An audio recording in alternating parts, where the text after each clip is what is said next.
وَلَكِنَّ النَّاسَ أَنفُسَهُمْ يَظْلِمُونَ، بلکہ لوگ خود اپنی جانوں پر گناہ کر کے ظلم کرتے ہیں۔ گناہ کر کے ظلم کے معنی یہ ہے کہ جب گناہ کرتے ہیں تو دنیا میں بھی پریشانیاں ہیں اور قبر و آخرت میں بھی پریشانی ہے، خود اپنی جان کو پریشانی میں ڈالتے ہیں۔ وَيَوْمَ يَحْشُرُهُمْ، اور اس قیامت کے دن اللہ تعالیٰ انہیں جمع فرمائے گا۔ كَأَن لَّمْ يَلْبَثُوا إِلَّا سَاعَةً مِّنَ النَّهَارِ، وہ جب قیامت کے میدان میں آئیں گے تو انہیں محسوس ہوگا گویا کہ پوری زندگی دن کی ایک گھڑی کی طرح تھی۔ یعنی وہ دنیا کو اتنا حقیر سمجھیں گے قیامت میں جا کر، انہیں ایسا محسوس ہوگا کہ ایک لمحے کی زندگی تھی۔ اور واقعی اگر آپ اس چیز کو سمجھنا چاہیں تو اس طرح سمجھیں، ہم خواب دیکھتے ہیں، خواب کے دوران ہمیں ذرہ برابر بھی شک نہیں ہوتا کہ یہ حقیقت نہیں۔ خواب کے دوران ہم یہی سوچ رہے ہوتے ہیں کہ یہ حقیقت ہے، لیکن جب آنکھ کھلتی ہے تو احساس ہوتا ہے یہ تو خواب تھا، اس کی کوئی حقیقت ان معنوں میں نہیں کہ ہم نے یہ تصور کیا کہ ہم فلاں جگہ پہنچ گئے، لیکن آنکھ کھلی تو اپنے بستر پر ہی ہیں، فلاں جگہ نہیں پہنچے۔ اسی طرح دنیا کا بھی یہی معاملہ ہے، جب تک انسان دنیا میں رہتا ہے سمجھتا ہے یہی سب کچھ ہے، لیکن جب اس کی آنکھ بند ہوتی ہے، حضرت علی رضی اللہ تعالی عنہ فرماتے ہیں لوگ کہتے ہیں آنکھ بند ہوتی ہے، حقیقتاً اس کی آنکھ کھل جاتی ہے، تو یہ خواب سے بیدار ہوتا ہے، تو دنیا ایک خواب اور اسے دھوکہ محسوس ہوتی ہے۔ یتعارفون بینہم، آپس میں ایک دوسرے کو پہچانیں گے، مگر کوئی کسی کا ساتھ دینے اور کسی کے پاس کھڑا رہنے کے لیے تیار نہیں ہوگا، کوئی ایک نیکی دینے کو تیار نہ ہوگا۔ قد خسر الذین کذبوا بلقاء اللہ، بے شک وہ لوگ بڑے خسارے میں رہے، نقصان میں رہے، جنہوں نے اللہ کی ملاقات کو جھٹلا دیا اور آخرت کا تصور اور آخرت پر یقین انہوں نے نہ رکھا۔ کافر کو تو آخرت کا یقین نہیں، اور مسلمان کا جب آخرت پر یقین کمزور ہو جاتا ہے، عقیدہ تو ہے کہ مر کر اٹھنا ہے، لیکن وہ تصور ہر وقت جب ذہن میں نہیں رہتا تو بندہ گناہ کرتا ہے، اور جب تصور آخرت پیدا ہو جائے گناہوں سے جان چھوٹ جاتی ہے۔ وما کانوا مہتدین، اور وہ ہدایت یافتہ نہ تھے۔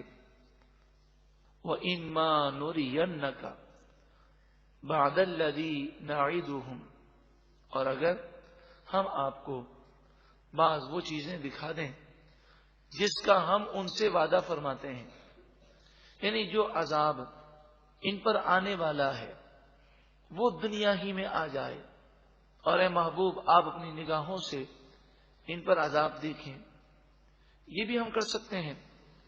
او نتوفینک، یا ہم آپ کو اپنی طرف بلا لیں، فإلینا مرجعوہم، پھر ہماری طرف وہ بھی لوٹیں گے۔ ثم اللہ شہید علی ما یفعلون، پھر اللہ تعالی گواہ ہوگا ان تمام کاموں پر جو وہ کیا کرتے تھے۔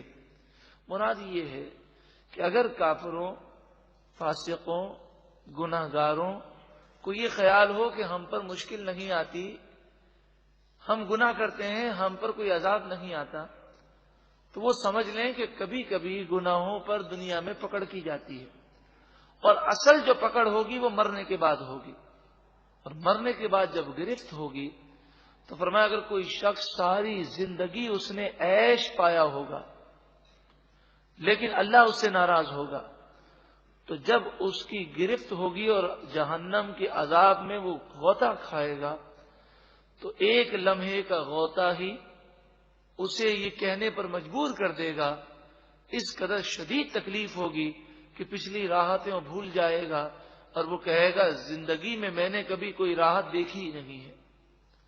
اور انسان اگر دنیا کے اندر تکالیف برداشت کرے لیکن اللہ اس سے راضی ہو جائے اور وہ اللہ کو راضی کرنے میں کامیاب ہو جائے، تو جنت میں داخل ہوتے ہی اسے اللہ تعالیٰ وہ سکون عطا فرمائے گا کہ وہ تکالیف کو بھول جائے گا اور کہے گا پروردگار میں نے تو کبھی کوئی تکلیف دیکھی ہی نہیں. وَلِكُلِّ أُمَّةٍ الرَّسُولُ، اور ہر امت کے لیے ایک رسول ہے.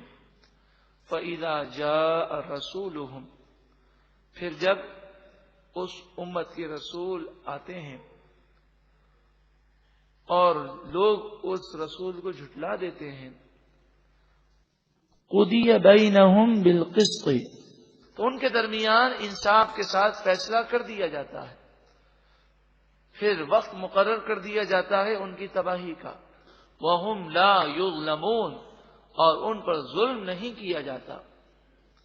وَيَقُولُونَ مَتَىٰ هَٰذَا الْوَعْدُ إِن كُنتُمْ صَادِقِينَ، یہ کافر کہتے ہیں یہ وعدہ قیامت کا کب آئے گا، کب پورا ہوگا، اگر تم سچے ہو.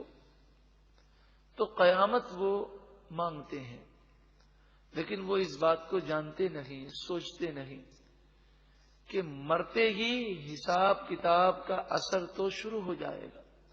موت کی تکالیف، پھر قبر کی تکالیف، اور پھر قیامت کے دن اٹھنا ہے.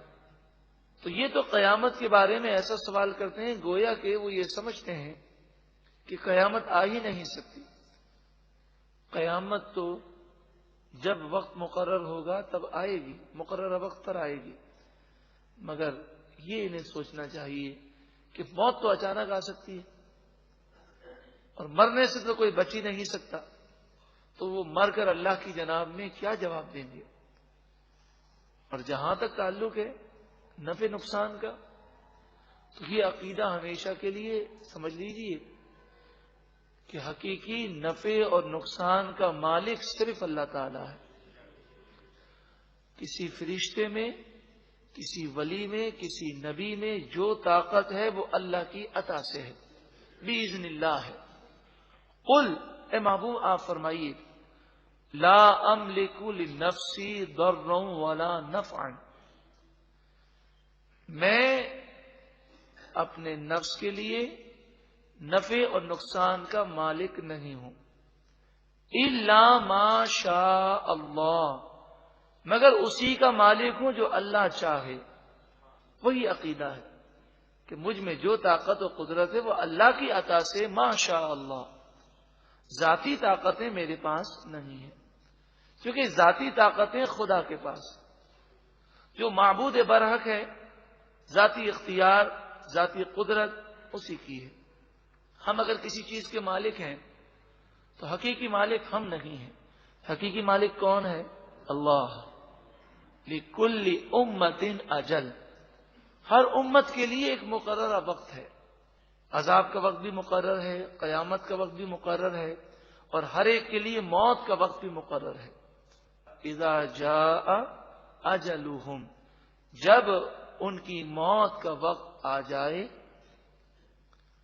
فلا يستأخرون ساعة ولا يستقدمون، پھر نہ وہ ایک لمحہ آگے جا سکتے ہیں اور نہ پیچھے جا سکتے ہیں. یعنی نہ موت کو ایک لمحہ وہ تاخیر کر سکتے ہیں، نہ موت کو ایک لمحہ پہلے کوئی لا سکتا ہے.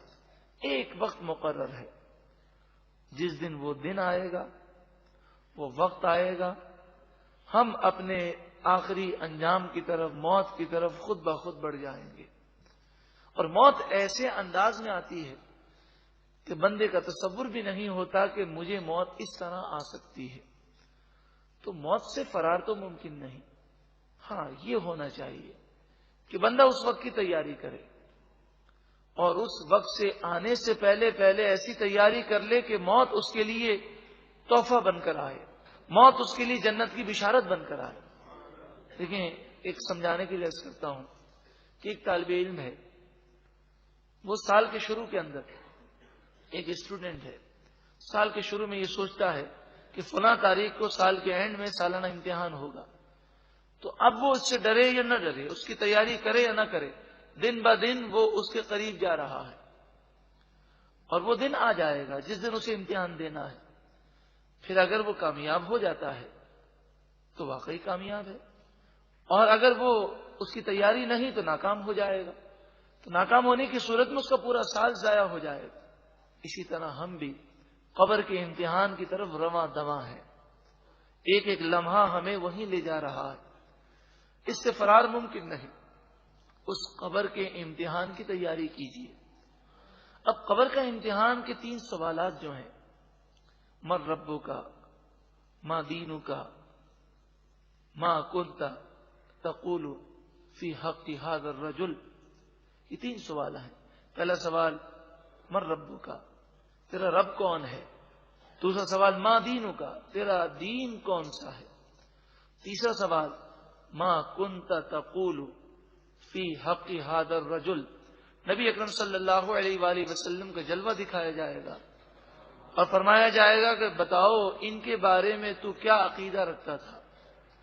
اب یہ سوال تو کوئی مشکل نہیں ہے، مگر جواب وہی دے سکے گا جس کی پوری زندگی ان سوالات کے جوابات کی تیاری میں گزری ہوگی، یعنی جس نے اللہ اور اس کے رسول کی فرما برداری کی ہوگی، اور جس سے اللہ راضی ہوگا وہ فرشتوں کو جواب بھی دے گا، اور فرشتے کہیں گے ہمیں پتا تھا کہ تو ہمیں یہی کہنے والا تھا، ہمیں علم تھا کہ تو ہمیں یہی جواب دے گا۔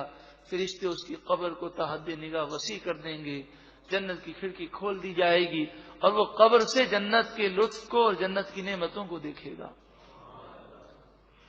یہ معنی ہے۔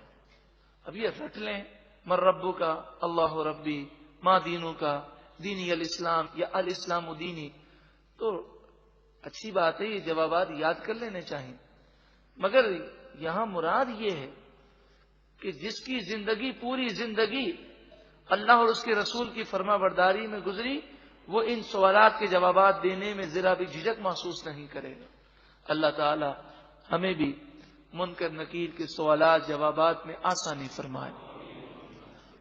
قل، اے محبوب آپ فرمائیے، ارأیتم، بھلا بتاؤ، ذرا سوچو، ان اتاکم عذابہ بیاتن او نہارن، اگر تمہارے پاس اللہ کا عذاب رات کو آ جائے یا دن کے وقت آ جائے، تو ذرا بتاؤ کہ تم کیا اللہ کے عذاب سے اپنے آپ کو بچا سکتے ہو؟ ماذا یستعجل منہ المجرمون، پھر مجرم کس چیز کی جلدی مچا رہے ہیں، یعنی کیوں جلدی مچاتے ہیں؟ کیا اگر ان کے سوال پر یہ عذاب دے دیا جائے تو کیا ان میں طاقت ہے کہ اللہ کے عذاب کو روک سکیں؟ ثم اذا ما وقع آمنتم به، پھر جس چیز کی وہ جلدی مچاتے ہیں، تو قاعدہ یہ ہے کہ جب اللہ کا عذاب آ جائے پھر توبہ قبول نہیں ہوتی، تو اس وقت توبہ کرنے اور ایمان لانے کا کیا فائدہ انہیں حاصل ہوگا؟ ثم، کیا پھر، اذا ما وقع، جب وہ عذاب واقع ہو جائے گا، آمنتم بھی، تم اس پر ایمان لاؤ گے، الآن، اب تم ایمان لائے، حالانکہ عذاب دیکھ کر پھر ایمان قبول نہیں ہوتا۔ وقد کنتم به تستعجلون، حالانکہ اس سے پہلے تم جلدی مچایا کرتے تھے عذاب کی، حالانکہ تمہیں ایمان لانے کی کوشش کرنی چاہیے۔ ثم قیل، پھر کہا جائے گا، للذین ظلموا، ظالموں سے، ذوقوا عذاب الخلد، چکھو ہمیشہ کا عذاب، هل تجزون الا بما کنتم تکسبون، تم جو کام کیا کرتے تھے اسی کا تمہیں بدلہ دیا جائے گا۔ مشرکین مکہ کا رد کیا جا رہا ہے، مسلمانوں کو غور کرنا چاہیے۔ ہم سب اس بات کو سمجھتے ہیں کہ موت آئے گی اور ہمیں قبر میں جانا ہے، اور ہم یہ خیال کرتے ہیں کہ جب اس کام سے فارغ ہو جاؤں، اس ٹینشن سے ذرا فارغ ہو جاؤں، پھر اللہ کا نیک بندہ بن جاؤں گا، ذرا یہ ذمہ داری سے میں سبکدوش ہو جاؤں، پھر میں اللہ کی عبادت کروں گا۔ لیکن آپ سوچیں کہ اس طرح کرتے کرتے اگر ملک الموت ہمارے سامنے آ گئے، تو اس وقت اگر توبہ کریں گے تو اس وقت تو توبہ قبول بھی نہیں ہوگی، کہ جب ملک الموت روح قبض کرنے کے لیے آ جائیں تو نہ ایمان قبول ہوتا ہے، یعنی جو کافر اگر ایمان لائے تو اس کا ایمان قبول نہیں. اسی طرح اگر گناہگار مسلمان توبہ کرے تو اس کی توبہ قبول نہیں ہوتی. تو ابھی اور اسی وقت توبہ کر لیجئے، کیونکہ ملک الموت کب اپنا جلوہ دکھا دیں ہمیں نہیں معلوم. ارشاد فرمایا وَيَسْتَنبِئُونَكَ، وہ آپ سے سوال کرتے ہیں. حمزہ زبر آ کے معنی کیا؟ حق ہوا، کیا یہ اللہ کا کلام، یہ دین سچا ہے؟